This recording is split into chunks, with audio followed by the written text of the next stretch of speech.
राजतिलक की तैयारी। दूसरे दिन राजा दशरथ के दरबार में सभी देशों के राजा लोग उपस्थित थे। सभी को संबोधित करते हुए दशरथ ने कहा, हे नृपगण, मैं अपनी और अयोध्यावासियों की ओर से आप सभी का हार्दिक स्वागत करता हूँ। आपको ज्ञात ही है कि अयोध्या नगरी में अनेक पीढ़ियों से इक्ष्वाकु वंश का शासन चलता आ रहा है। इस परंपरा को निर्वाह करते हुए मैं अब अयोध्या का शासन भार अपने सभी प्रकार से योग्य, वीर, पराक्रमी, मेधावी, धर्मप्रयण और नीति निपुण ज्येष्ठ पुत्र राम को सौंपना चाहता हूँ। अपने शासन काल में मैंने अपनी प्रजा को हर प्रकार से सुखी और संपन्न बनाने का प्रयास किया है।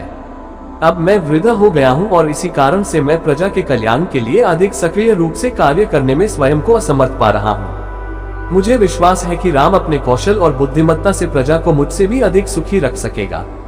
अपने इस विचार को कार्यान्वित करने के लिए मैंने राज्य के ब्राह्मणों, विद्वानों एवं नीतिज्ञों से अनुमति ले ली है। वे सभी मेरे इस विचार से सहमत हैं और उन्हें विश्वास है कि राम शत्रुओं के आक्रमणों से भी देश की रक्षा करने में सक्षम है। राम में राजत्व के सभी गुण विद्यमान हैं। उनकी दृष्टि में राम अयोध्या का ही नहीं वरन तीनों लोकों का राजा होने की भी योग्यता रखता है। इस राज्य के लिए आप लोगों की सम्मति भी अत्यंत महत्वपूर्ण है। अतः आप लोग इस विषय में अपनी सम्मति प्रदान करें। महाराज दशरथ के इस प्रकार कहने पर वहां पर उपस्थित सभी राजाओं ने प्रसन्नता पूर्वक राम के राजतिलक के लिए अपनी सम्मति दे दी। राजा दशरथ ने कहा, आप लोगों की सम्मति पाकर मैं अत्यंत प्रसन्न हूँ, क्योंकि चैत्र मास जो सब मासों में श्रेष्ठ मधुमास कहलाता है चल रहा है। कल ही राम के राजतिलक के उत्सव का आयोजन किया जाए। मैं मुनिश्रेष्ठ वशिष्ठ जी से प्रार्थना करता हूँ कि वे राम के राजतिलक की तैयारी का प्रबंध करें। राजा दशरथ की प्रार्थना को स्वीकार करके राजगुरु वशिष्ठ जी ने संबंधित अधिकारियों को आज्ञा दी कि वे यथाशीघ्र स्वर्ण, रजत, उज्ज्वल माणिक्य, सुगंधित औषधियों, श्वेत सुगंधियुक्त मालाओं, लाजा, घृत, मधु, उत्तम वस्त्रादि एकत्रित करने का प्रबंध करें। चतुरंगिनी सेना को सुसज्जित रहने का आदेश दे। स्वर्ण हौदों से सजे हुए हाथियों, श्वेत चंवरों, सूर्य का प्रतीक अंकित ध्वजाओं और परंपरा से चले आने वाले श्वेत निर्मल छत्र, स्वर्ण निर्मित 100 घोड़े, स्वर्ण मंडित सींगों वाले 7 सिंह की अक्षुवण त्वचा आदि का शीघ्र प्रबंध करें। सुसज्जित वेदी का निर्माण करें। इस प्रकार अन्य और जितने भी आवश्यक निर्देश थे उन्होंने संबंधित अधिकारियों को दे दिए। इसके पश्चात राजा दशरथ ने प्रधानमंत्री सुमंत से राम को शीघ्र लिवा लाने के लिए कहा। महाराज की आज्ञा के अनुसार सुमंत रामचंद्र जी को रथ में अपने साथ बिठाकर लिवा लाए। अत्यंत श्रद्धा के साथ राम ने पिता को प्रणाम किया और उपस्थित जनों का यथोचित अभिवादन किया।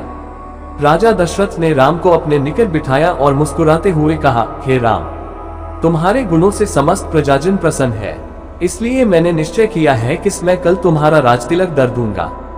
इस विषय में मैंने ब्राह्मणों, मंत्रियों, विद्वानों एवं समस्त राजा महाराजाओं की भी सम्मति प्राप्त कर लिया है। इस अवसर पर मैं तुम्हें अपने अनुभव से प्राप्त कुछ सीख देना चाहता हूँ। सबसे पहली बात तो यह है कि तुम कभी विनयशीलता का त्याग मत करना। इंद्रियों को सदा अपने वश में रखना। अपने मंत्रियों के हृदय में उठने वाले विचारों को प्रत्यक्ष रूप से जानने और समझने का प्रयास करना। प्रजा को सदैव संतुष्ट और सुखी रखने का प्रयास करना। यदि मेरी कही इन बातों का तुम अनुसरण करोगे तो तुम सब प्रकार की विपत्तियों से सुरक्षित रहोगे और लोकप्रियता अर्जित करते हुए निष्कंटक राजकाज चला सकोगे। यह सिद्धांत की बात है कि जो राजा अपनी प्रजा को प्रसन्न और सुखी रखने के लिए सदैव प्रयत्नशील रहता है, उसका संसार में कोई शत्रु नहीं होता। यदि कोई व्यक्ति स्वार्थवश उसका अनिष्ट करना भी चाहे तो भी वह अपने उद्देश्य में सफलता नहीं प्राप्त कर सकता, क्योंकि ऐसे राजा को अपनी प्रजा एवं मित्रों का हार्दिक समर्थन प्राप्त होता है। पिता से यह उपयोगी शिक्षा प्राप्त करके राम ने स्वयं को धन्य माना और उन्होंने अपने पिता को आश्वासन दिया कि वे अक्षरशः इन बातों का पालन करेंगे।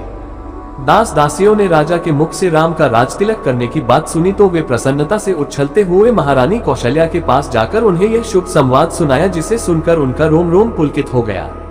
इस शुभ समाचार के सुनाने वालों को उन्होंने बहुत सा स्वर्ण वस्त्राभूषण देकर मालामाल कर दिया।